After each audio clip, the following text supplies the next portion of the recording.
Hello guys, আজকের ভিডিওতে দেখাবো ভুট্টা ক্ষেতে ইউজ করা সম্পূর্ণ সারের শিডিউল আর প্রথম সার কখন মারতে হয়, হাই প্রোডাকশন পাওয়ার জন্য কোন সার কী পরিমাণে কোন সময় মারতে হয় এর সম্পূর্ণ জানকারি পাওয়ার জন্য ভিডিওটি না টানে পুরো দেখেন। আর লাগানোর সময় আপনাকে যে স্পেশাল ডোজ দিতে হবে সেগুলো হলো প্রতি একর ডিএপি 50 কিলোগ্রাম, এসএসপি তথা সুপার 50 কিলোগ্রাম, এওপি 20 কিলোগ্রাম আর এর সাথে 2 টেলার গোবর সার।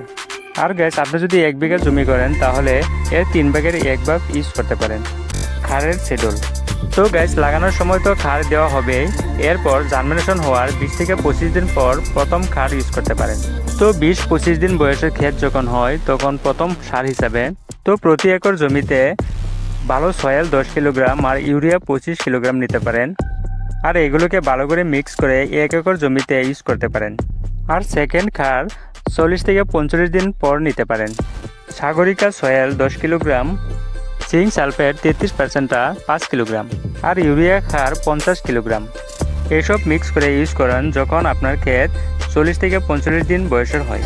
আর গাইস এখানে একটি বিষয় মনে রাখবেন, অনেকে আছে যে মাকা ক্ষেতের গাছ নিড়ানি করার জন্য বিভিন্ন ধরনের হার্বিসাইড ইউজ করে, আর পারাপক্ষত এইসব ইউজ না করাটাই ভালো। আর গাইস আপনি যদি হার্বিসাইড স্প্রে করেন তাহলে গাছের বয়স 50 দিনের উপরে হলে করবেন। তো গাইস মাকার ভালো ভ্যারাইটি, বেমার আজার স্প্রে এসবের বিষয়ে সম্পূর্ণ জানকারি পাওয়ার জন্য নিচে দেওয়া ভিডিও লিঙ্কে ক্লিক করে জেনে নিতে পারেন। তো আজকের মতো বিদায় নিচ্ছি, খুদা হাফেজ।